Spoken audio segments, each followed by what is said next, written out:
Guna Jataka. The Bodhisattva was once a lion.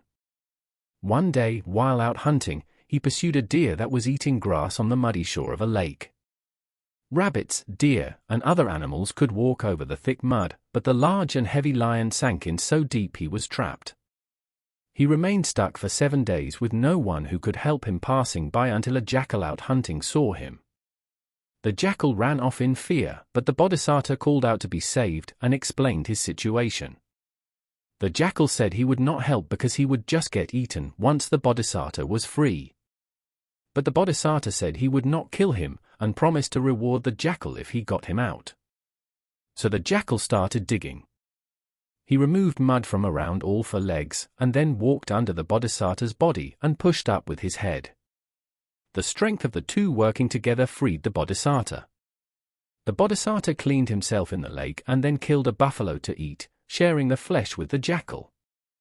The lion invited the jackal to move into a cave next to his own, and the pair became friends, regularly going out hunting. Their wives and children also grew close and lived happily together. Then one day, completely out of the blue, the lioness was stricken with jealousy over the she-jackal, imagining that something was up between her and the Bodhisattva. When the men were away hunting, she and her children went over and threatened the jackals, telling them they should leave. The she-jackal assumed the message, though delivered by the wife, was coming from the Bodhisattva, and she was terrified that they would be killed. When her husband returned, she told him what had happened and pleaded to return to their former home. The jackal told the Bodhisattva he understood they had overstayed their welcome and were ready to leave, but it would have been much more polite to tell him directly rather than threatening his wife. But the Bodhisattva denied there was any issue between them, and he set his wife right by telling her how he befriended the jackal. He then ordered her to never disrespect the jackal family ever again, and peace was restored. The children remained friends after their parents died, and the friendship between the families continued unbroken through 7 generations. In the lifetime of the Buddha, the jackal was an earlier birth of Ananda, one of the Buddha's top disciples. When a king received 1,000 splendid, expensive robes, he gave one to each of his 500 wives, and they, in turn, gave them to Ananda, who was their Dharma teacher.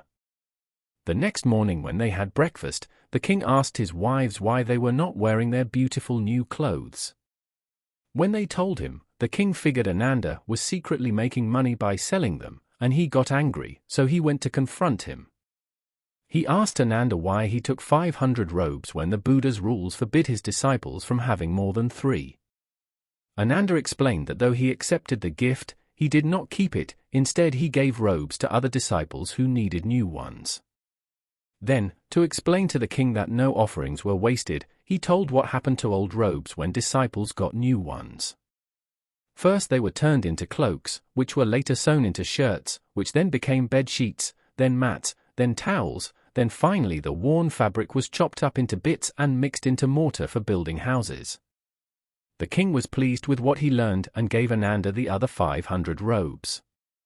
Ananda passed on this new batch to a young disciple as a thank you for all the support he gave him, things like sweeping his room, serving him food and drink, cleaning the bathroom, and let him distribute them to other young disciples.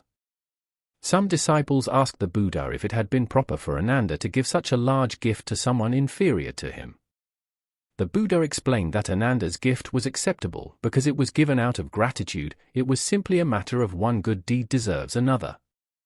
Then the Buddha told them this story so they knew that in the past he himself had once rewarded someone of lower status for being helpful.